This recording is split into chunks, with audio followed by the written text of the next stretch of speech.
tak akan pernah dibiarkannya. Ku bergumul sendiri sebab Allah ku bergumul sendiri, ku bergumul sendiri sebab Allah mengerti.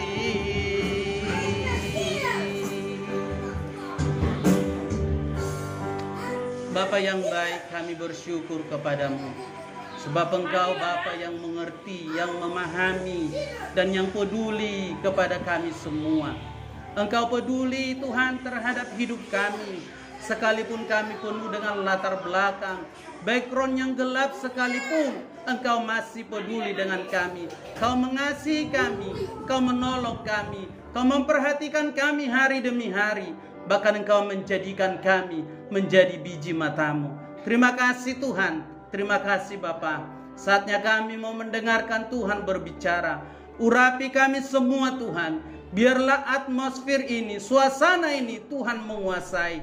Sehingga firman-Mu yang akan kami dengar benar-benar Tuhan masuk dalam hati kami, dan kami boleh lakukan dalam kehidupan kami, sehingga kami bertumbuh untuk lebih dan lebih lagi Tuhan, sesuai dengan kehendak-Mu. Berkati kami semua yang hadir. Biarlah kami Tuhan yang duduk diam di tempat ini boleh mendengarkan firman-Mu. Dan demikian juga orang yang Tuhan tidak sengaja lewat dari depan kami, mereka mendengarkan firman-Mu Tuhan. Biarlah Roh Kudus yang berkarya, suasana surgawi menguasai kami semuanya. Sembunyikan hamba-Mu di balik salib-Mu Tuhan. Hamba sadar penuh dengan kelemahan, tapi biarlah Roh Kudus yang mengontrol bibir lidah hamba-Mu, sehingga yang keluar benar-benar perkataan-Mu. Di dalam nama-Mu yang kudus Tuhan Yesus. Haleluya. Amin. Silakan duduk Bapak Ibu Saudara. Shalom. Puji Tuhan, kita bersyukur hari ini atas kemurahan Tuhan. Tuhan masih memberikan kita kesempatan untuk boleh datang beribadah dan memuji nama Tuhan. Terima kasih juga buat jemaat atau keluarga yang baru datang, ya. Kiranya boleh bertumbuh bersama-sama di dalam Tuhan di tempat ini. Nah, Bapak Ibu Saudara yang dikasih Tuhan, ada sebuah kisah, ya, seorang anak muda yang begitu pedenya.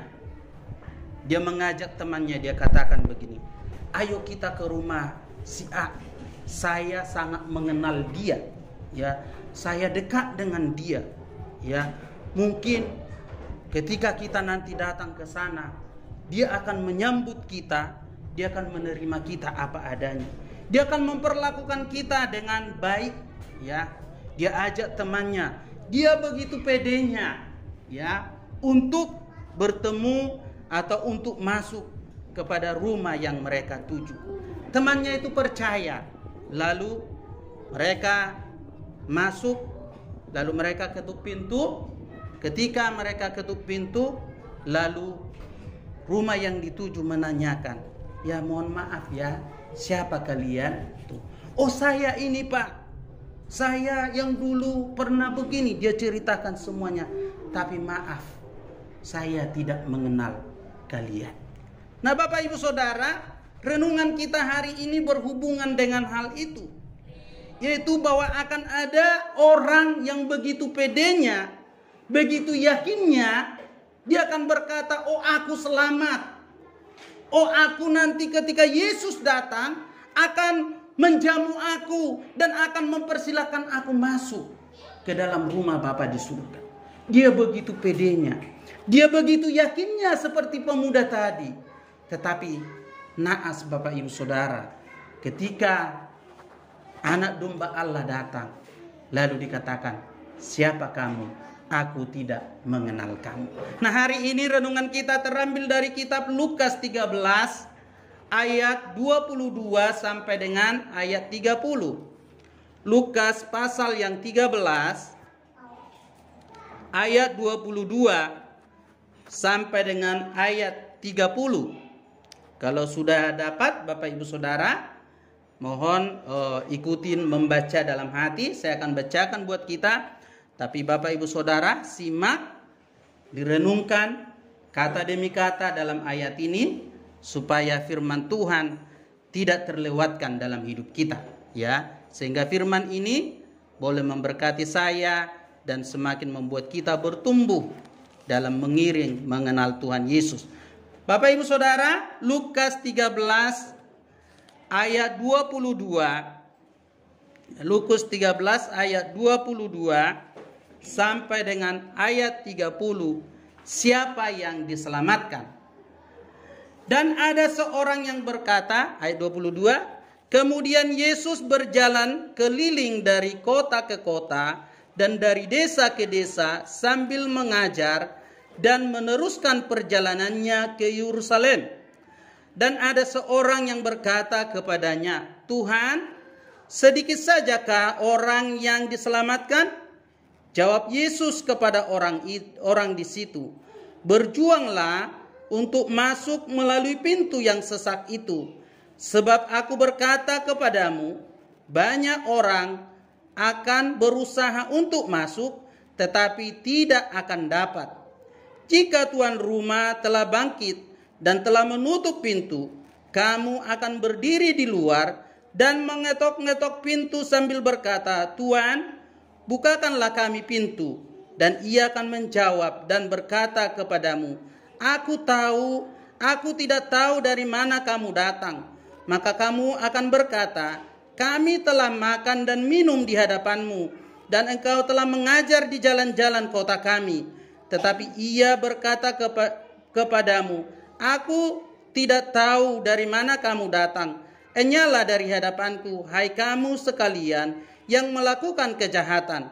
Di sanalah akan terdapat ratapan dan gertakan gigi, apabila kamu akan melihat Abraham dan Ishak dan Yakub dan semua nabi di dalam kerajaan Allah, tetapi kamu sendiri dicampakkan keluar.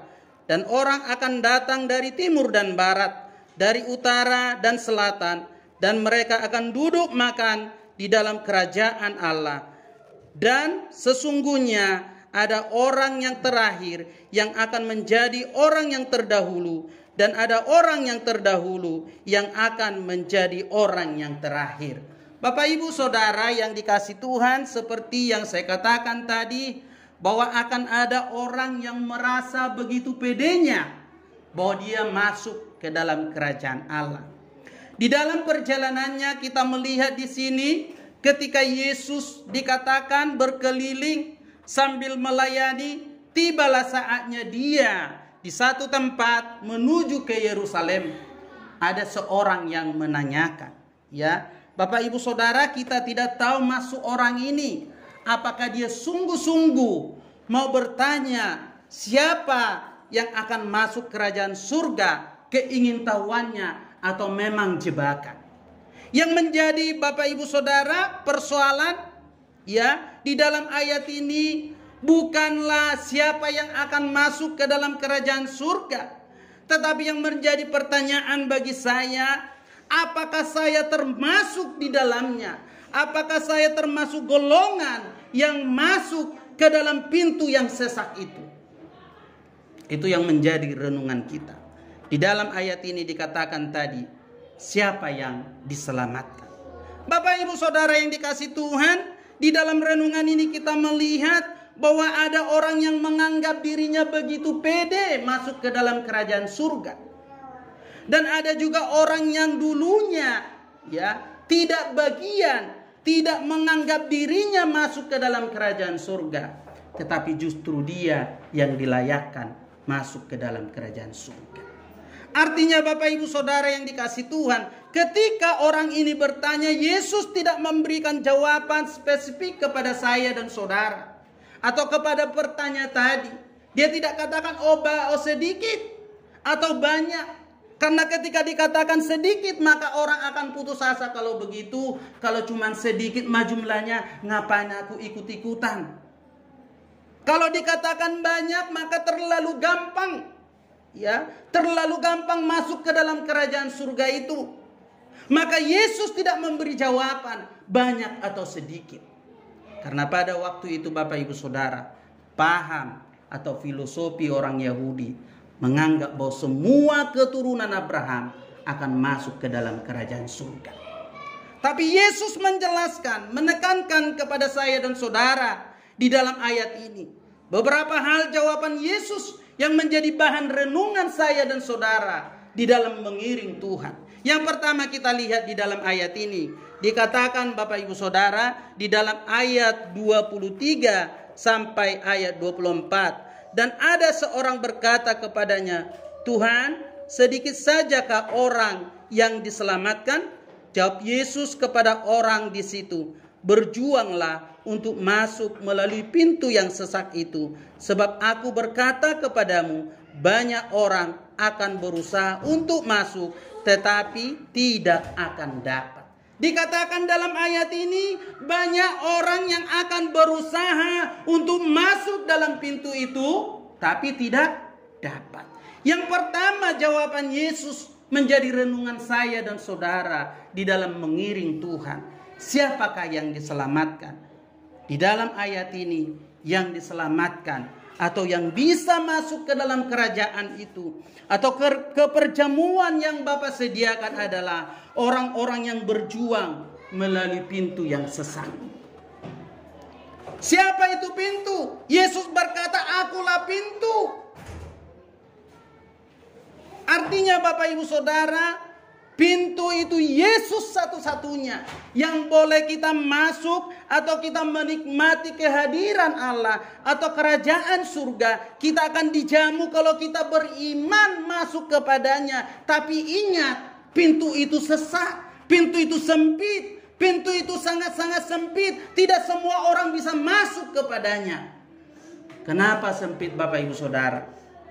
Karena hanya orang-orang yang benar-benar tidak hanya mengaku Yesus Tuhan dalam hidupnya, tetapi yang seharinya tidak mengalami pertobatan, yang seharinya tidak mencerminkan bahwa dia adalah anak-anak Allah. Makanya dikatakan di dalam ayat ini bahwa pintu itu sesak, sempit. Maka kita harus berjuang. Kita harus berjuang setiap hari dalam mengerjakan pertobatan kita. Sekalipun Bapak Ibu Saudara, kalau kita lihat di dalam ayat 24 tadi, banyak orang berusaha tetapi tidak dapat. Artinya banyak orang yang akan beriman kepada Yesus. Mereka melakukan apa yang menjadi kegiatan agama mereka, tetapi mereka tidak sampai kepada akhir hidupnya. Mereka tidak setia, mereka tidak mengerjakan keselamatan. Mereka tidak sungguh-sungguh melakukan pertobatan dalam kehidupan mereka. Maka dikatakan mereka tidak menjadi bagian orang yang masuk ke dalam pintu kerajaan itu. Hanya sedikit orang yang melalui pintu pertobatan sejati, yang menyangkal diri mengikut Yesus serta betul-betul berusaha untuk mentaati perintahnya dan sungguh-sungguh mencari kerajaan Allah dan kebenarannya serta bertekun sampai kesudahan dalam imannya, kesucian dan kasih setia. Hanya orang-orang ini Bapak Ibu Saudara yang setia sampai akhir hidupnya, tetap dalam imannya, menjaga kesuciannya, menjaga kasih sejatinya kepada Tuhan, menjaga kesungguhannya kepada Tuhan. Ini menjadi renungan bagi saya dan saudara. Sejauh mana kesetiaan saya, saudara, di dalam mengiring Tuhan. Sejauh mana kita benar-benar komitmen di dalam iman kita, komitmen dalam menjalankan pertobatan kita, komitmen dalam menjaga kekudusan kita sebagai anak-anak Tuhan. Banyak orang akan menganggap, udahlah, nggak usah terlalu kudus, ya. Dan banyak godaan-godaan di sana Bapak Ibu Saudara yang akan menggoda saya dan saudara untuk tidak menjaga kekudusanmu, kasihmu yang sejati, kesucianmu yang sejati yang kau berikan persembahanmu kepada Tuhan.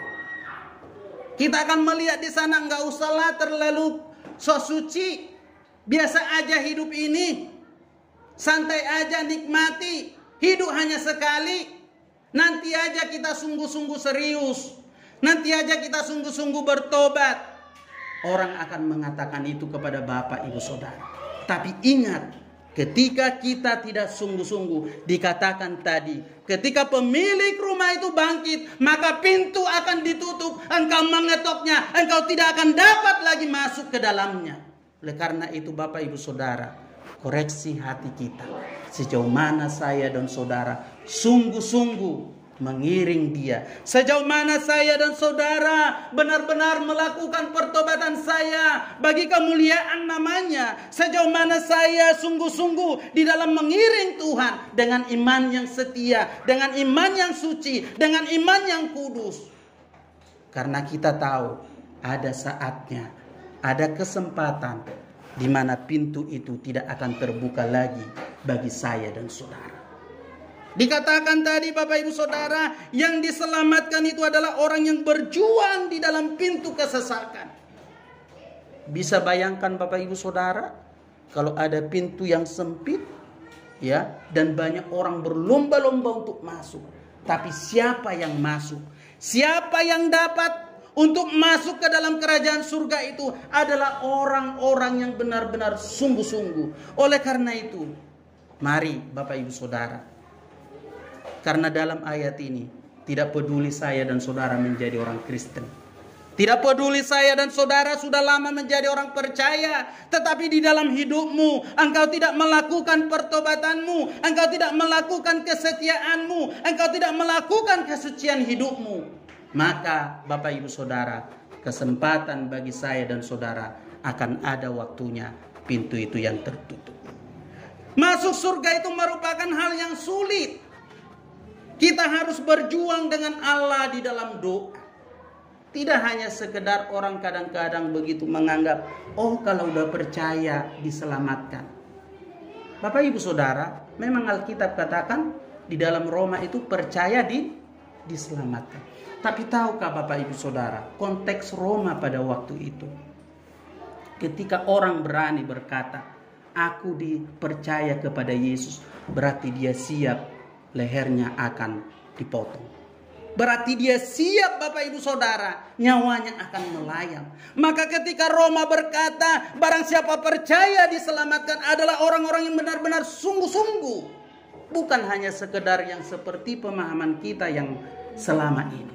Banyak orang di luar sana mengatakan dia percaya kepada Yesus, tetapi hari demi hari hidupnya bukan memuliakan nama Tuhan. Hari demi hari hidupnya bukan menyenangkan hati Tuhan. Hari demi hari hidupnya semuanya melakukan hal-hal yang tidak berkenan di hadapan Tuhan. Jangan harap pintu itu dibukakan kepadamu. Jangan harap engkau ada di dalam perjamuan itu. Karena apa Bapak Ibu Saudara? Bagaimana kita harus berjuang? Bagaimana kita harus berusaha? Bergelut, berperang setiap hari. Memerangi kedagingan kita, memerangi masa lalu kita, memerangi setiap hidup kita ini yang senantiasa selalu bertolak belakang dengan kehendak Tuhan.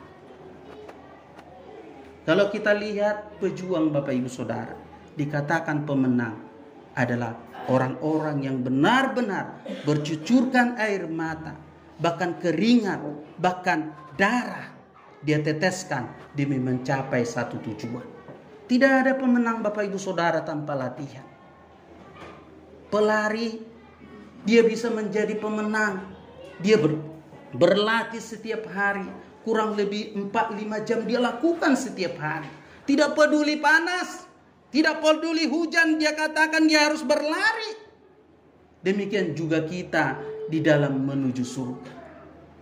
Tidak seenaknya berpangku tangan, datang ke gereja berpangku tangan hari demi hari, nggak peduli kehidupan, semuanya tabrak habis. Tapi kita berharap untuk masuk ke dalam kerajaan. Dalam ayat ini Yesus mengatakan, berjuanglah melalui pintu yang sesak itu.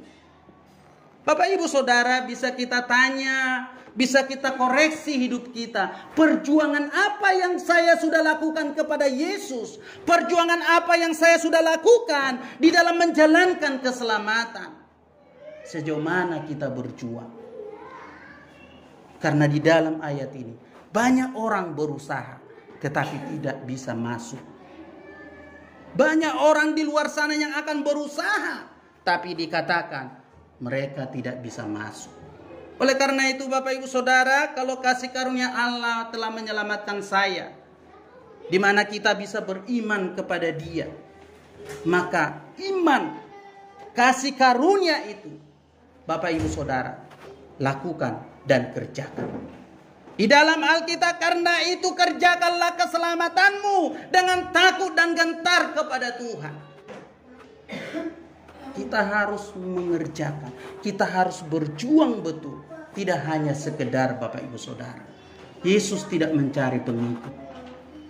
Yesus tidak mencari pengikut, tapi Dia mencari murid yang benar-benar sungguh-sungguh menjalankan keselamatannya. Yang kedua Bapak Ibu Saudara, siapa yang diselamatkan dalam ayat 25 sampai ayat 26 dikatakan, jika tuan rumah telah bangkit dan telah menutup pintu, kamu akan berdiri di luar dan mengetok-ngetok pintu sambil berkata, Tuan, bukakanlah kami pintu.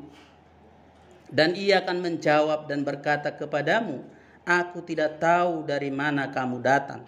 Maka kamu akan berkata, kami telah makan dan minum di hadapanmu, dan engkau telah mengajar di jalan-jalan kota kami.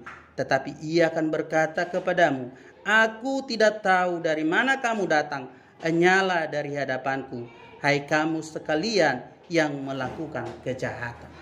Betapa ngerinya nasib orang ini tadi, yang begitu dia yakin, begitu pedenya dia katakan bahwa dia akan diterima. Dia begitu pede, dia katakan, oh kami sering mendengar engkau, oh mengajar di kota-kota kami. Bahkan di dalam ayat 25 tadi dikatakan Bapak Ibu Saudara, kita lihat dikatakan, bukakan kami pintu. Dan ia menjawab berkata kepada, aku tidak tahu dari mana kamu datang. Maka kamu akan berkata, kami telah makan dan minum di hadapanmu, dan engkau telah mengajar di jalan-jalan kota kami. Ingat Bapak Ibu Saudara, orang yang ditolak tadi adalah orang yang sudah makan dan minum, bahkan mendengar pengajarannya. Tapi apa jawaban Yesus? Aku tidak mengenal kamu. Aku tidak mengenal kamu, hai pembuat kejahatan. Maka di dalam ayat ini hendaklah ini menjadi renungan bagi saya dan saudara. Kita renungkan Bapak Ibu Saudara. Orang yang tadi sudah makan bersama-sama, itu boleh berbicara tentang sudah mendapatkan pengajaran dari firman Tuhan. Ya, sudah merasakan kemurahan Tuhan, sudah merasakan kebaikan Tuhan, tetapi toh dikatakan di dalam ayat ini, aku tidak mengenal kamu. Malahan dia ditolak Bapak Ibu Saudara. Maka yang kedua, siapa yang diselamatkan? Adalah orang yang masuk melalui pintu yang sesat pada saat terbuka. Artinya orang yang diselamatkan ini adalah orang-orang yang melakukan kesempatan itu dengan baik. Artinya orang yang menjalankan, melakukan kasih karunia itu dengan sungguh-sungguh. Maka di dalam Alkitab dikatakan di dalam Ibrani, pada hari ini ketika engkau mendengarkan firman Tuhan, jangan keraskan hatimu. Artinya orang yang diselamatkan itu adalah orang yang bekerja, orang yang melakukan kasih karunia Allah hari demi hari, yang membangun dirinya di dalam kekudusan, ya, di dalam kesucian hari demi hari. Yang kesempatan yang Tuhan beri dimanfaatkan dengan baik. Dikatakan pintu yang sesat pada saat terbuka. Ini menggambarkan Bapak Ibu Saudara dalam Yohanes 10 ayat 1 sampai dengan ayat 4 dikatakan, aku berkata kepadamu, sesungguhnya siapa yang masuk ke dalam kandang domba dengan tidak melalui pintu, tetapi dengan memanjat tembok, ia adalah seorang pencuri dan seorang perampok. Tetapi siapa yang masuk melalui pintu, ia adalah gembala domba. Untuk dia penjaga membuka pintu dan domba-domba mendengarkan suaranya. Dan ia memanggil domba-dombanya masing-masing menurut nama dan menuntunnya keluar. Jika semua dombanya telah dibawanya keluar, ia berjalan di depan mereka. Dan domba-domba itu mengikuti dia karena mereka mengenal suaranya. Maka yang diselamatkan Bapak Ibu Saudara adalah orang yang mengikuti gembalanya. Orang yang benar-benar mengenal suara gembalanya. Dikatakan di dalam ayat ini karena mereka mengenal suaranya.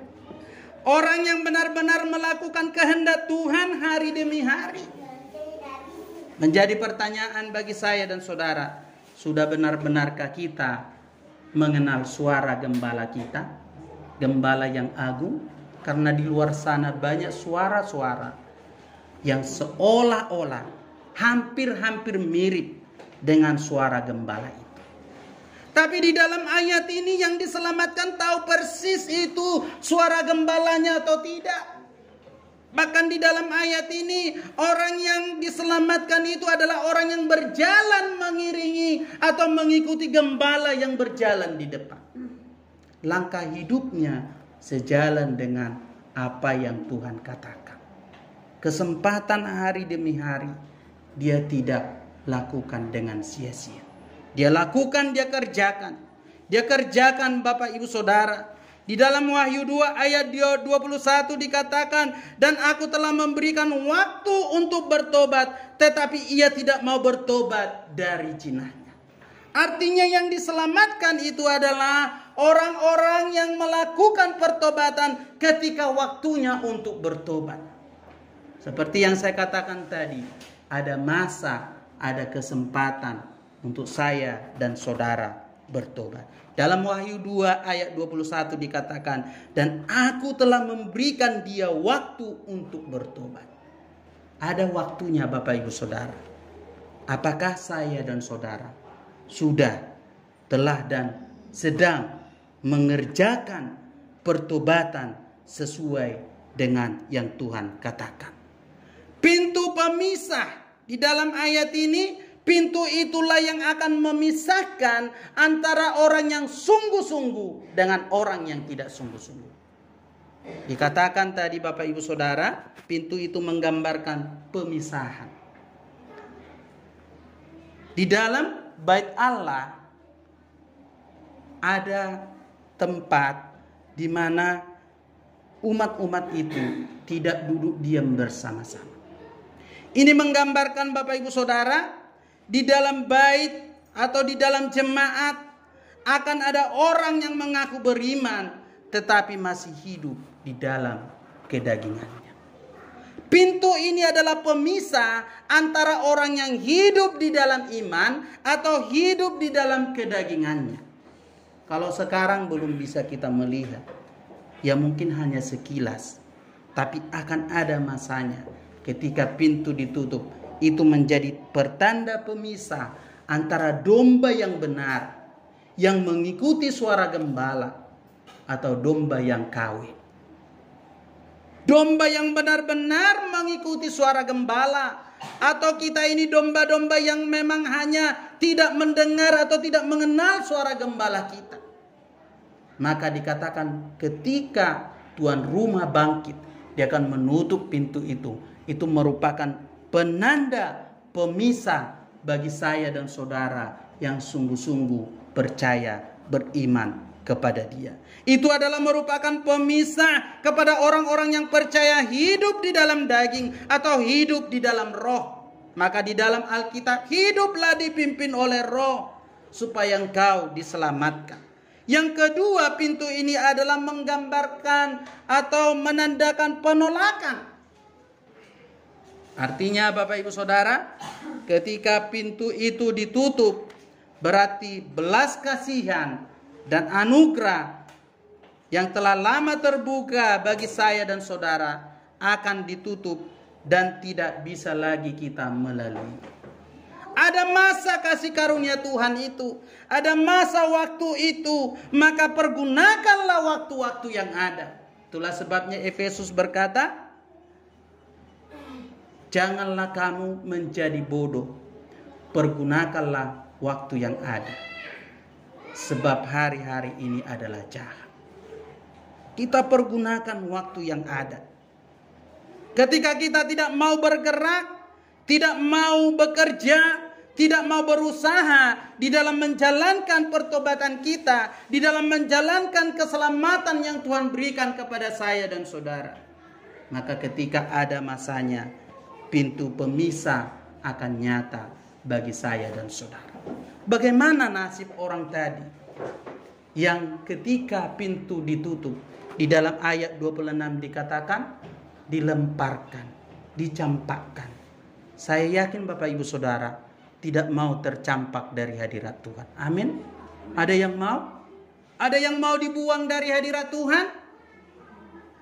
Di dalam ayat ini di sana terdapat gertakan gigi, tangisan. Penyesalan tidak ada lagi gunanya. Oleh karena itu, selagi ada kesempatan Bapak Ibu Saudara, mari kita sama-sama untuk melakukan keselamatan itu, mengerjakan kesempatan yang Tuhan berikan bagi saya dan saudara. Karena akan ada masanya. Kalau kita lihat di dalam ayat 26, maka kamu, dikatakan maka kamu akan berkata, kami telah makan dan minum di hadapanmu, dan engkau telah mengajar kami di jalan-jalan kota kami. Tetapi ia akan berkata kepadamu, aku tidak tahu dari mana kamu datang. Enyalah dari hadapanku, hai kamu sekalian yang melakukan kejahatan. Musibah besar Bapak Ibu Saudara, ketika ini menimpa saya dan saudara. Musibah besar Bapak Ibu Saudara, ketika nantinya justru kita mendapatkan suara atau sambutan yang seperti ini, enyalah dari hadapanku. Padahal kita sudah lama berjuang atau sudah lama menjadi pengikutnya. Oleh karena kelalaian kita sedikit, oleh karena ketidaksungguhan kita, oleh karena kita menganggap nanti aja, terlalu lihai Bapak Ibu Saudara, terlalu nyaman, sampai-sampai kita lupa. Ingat Bapak Ibu Saudara, ya, seekor hewan atau monyet, dia tidak akan terjatuh ketika angin sangat kencang menggoncang dia di atas pohon. Dia tidak akan jatuh. Sekencang apapun pohon itu diterpa oleh angin yang kencang, monyetnya itu tidak akan jatuh Bapak Ibu Saudara. Tetapi ketika angin mulai sepoi-sepoi, dia mulai mengantuk. Mengantuk lalu dia akan terjatuh. Artinya Bapak Ibu Saudara, dalam iman kita ini, ketika ada goncangan Bapak Ibu Saudara, justru kita akan semakin kuat, semakin teguh. Tetapi justru kalau kita merasa nyaman, semuanya beres, semuanya terjawab, semuanya berkat, maka justru disitulah kita berhati-hati, supaya kita jangan sampai terperosok. Dan yang ketiga Bapak Ibu Saudara, dalam ayat 29 sampai 30 dikatakan begini, dan orang akan datang dari timur dan barat dan dari utara, selatan, dan mereka akan duduk makan di dalam kerajaan Allah. Dan sesungguhnya ada orang yang terakhir yang akan menjadi orang yang terdahulu, dan ada orang yang terdahulu akan menjadi orang yang terakhir. Kalau kita terdahulu, mau gak menjadi terakhir? Mau? Ada yang mau? Gak ada kan? Kalau kita, bahkan kadang-kadang kita terakhir, maunya terdahulu. Tapi ingat Bapak Ibu Saudara, siapa yang diselamatkan? Di dalam ayat ini dikatakan akan ada orang yang datang dari timur dan barat, dan yang terakhir akan menjadi terdahulu. Apa artinya Bapak Ibu Saudara?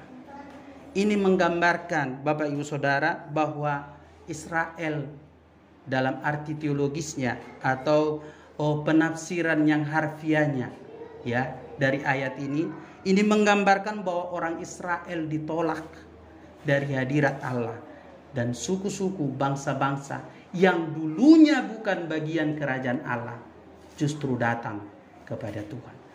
Siapa orang-orang timur ini? Adalah saya dan saudara.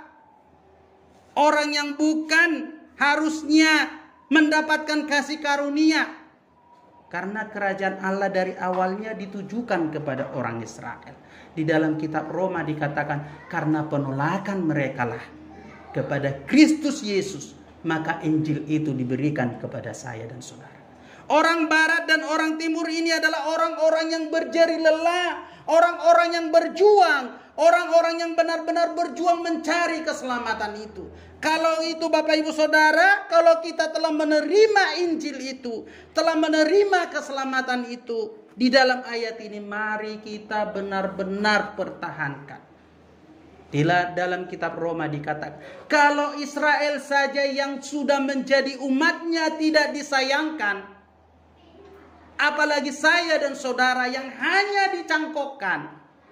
Kita ini hanya dipotong dari ranting orang Israel, lalu kita dicangkokkan. Oleh karena itu jangan kita menyombongkan diri. Israel aja yang sudah menjadi umatnya. Sudah menjadi umatnya.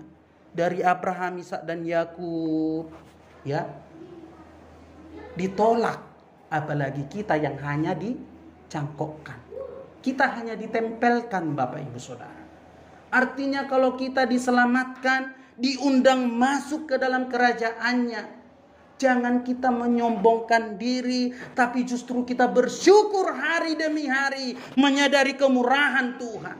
Bersyukur hari demi hari, bekerja keras di dalam menjalankan keselamatan itu. Dalam Roma 13 ayat 11 dikatakan, hal ini harus kamu lakukan karena kamu mengetahui bahwa keadaan waktu sekarang, yaitu bahwa saatnya telah tiba bagi kamu untuk bangun dari tidurmu. Sebab sekarang keselamatan sudah lebih dekat bagi kita daripada waktu kita menjadi percaya. Artinya orang yang diselamatkan itu adalah orang yang tidak tertidur. Pengertian rohaninya Bapak Ibu Saudara bukan tertidur jasmani. Adakah iman kita tidur hari-hari ini? Adakah iman kita hari-hari ini emang benar-benar tertidur? Orang yang tidur itu tidak tahu apa-apa. Nanti bangun-bangunnya, sadar-sadarnya, dia kirain di surga, taunya di neraka. Maka di dalam ayat ini, bangunlah dari tidurmu. Orang yang diselamatkan ini adalah orang yang benar-benar terbangun siang dan malam. Artinya orang yang sudah siap sedia.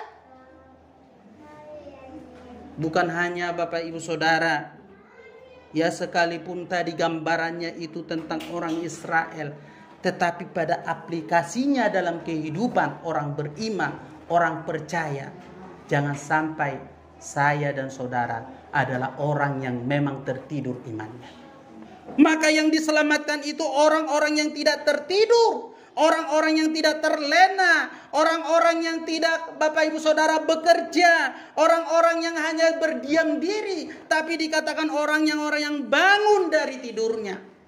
Bahkan Efesus 5 ayat 14 dikatakan, itulah sebabnya dikatakan, bangunlah hai kamu yang tertidur dan bangkitlah dari antara orang mati, dan Kristus akan bercahaya atas kamu.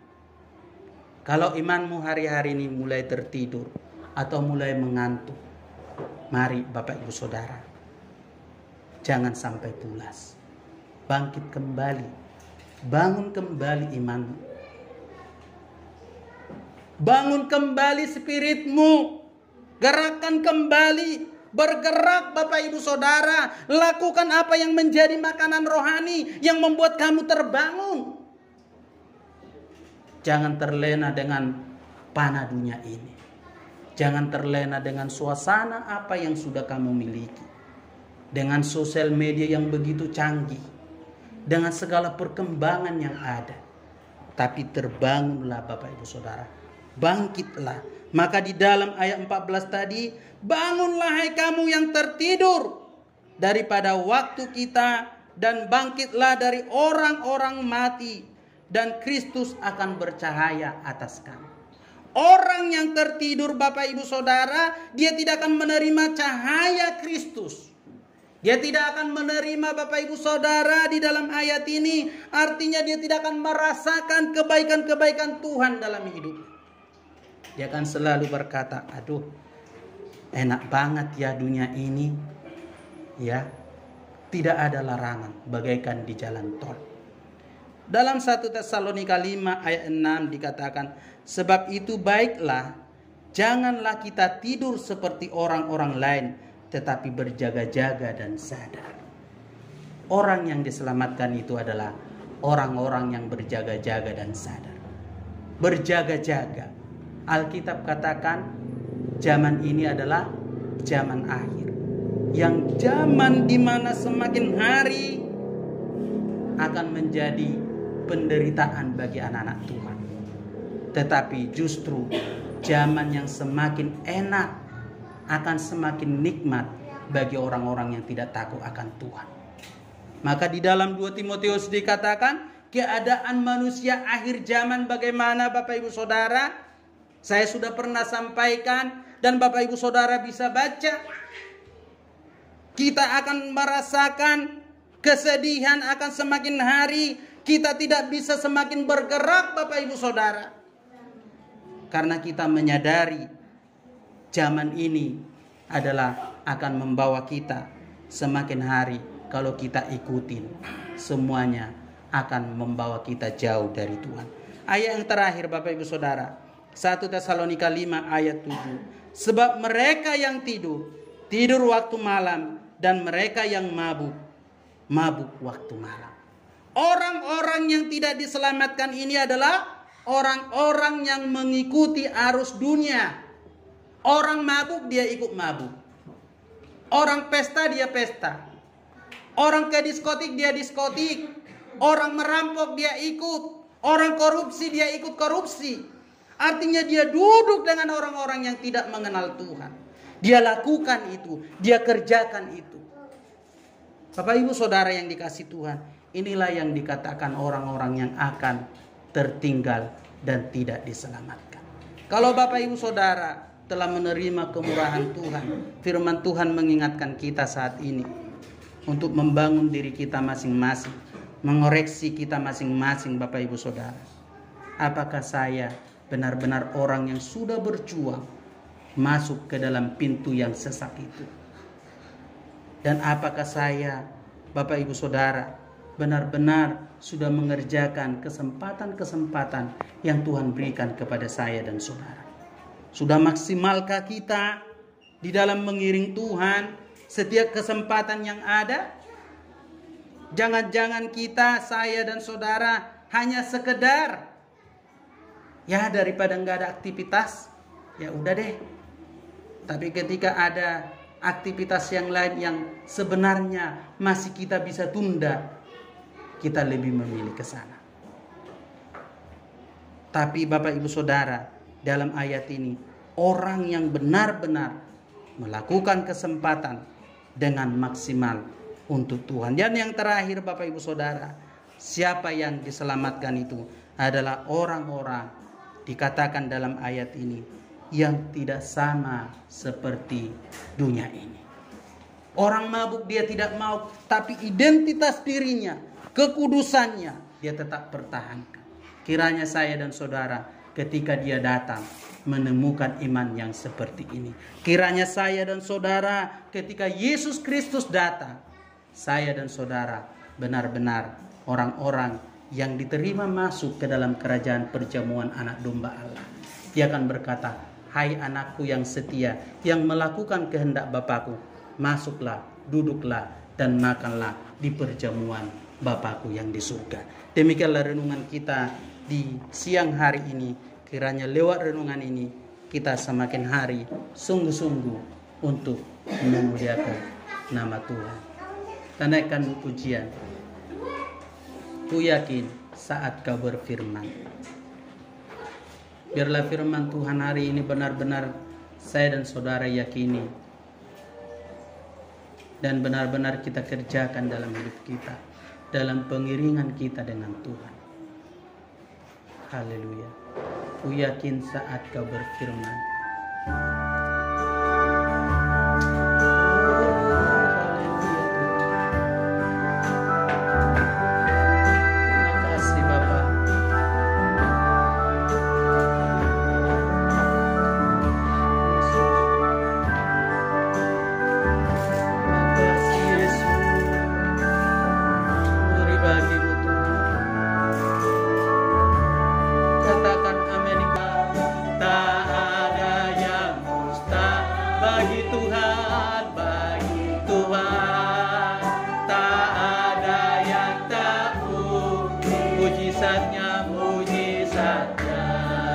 Disediakan bagiku, ku diangkat dan dipulihkan. Sekali lagi katakan bagi Tuhan.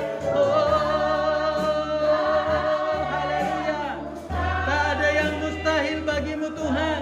Ketika kami menyerah dan kami mau sungguh-sungguh di hadapan-Mu, Engkau akan berkarya bagi kami. Di saatnya disediakan bagiku, ku diangkat dan dipulihkan, ku diangkat dan dipulihkannya, ku diangkat dan dipulihkannya. Terima kasih Tuhan. Haleluya. Untuk mengaminkan firman Tuhan.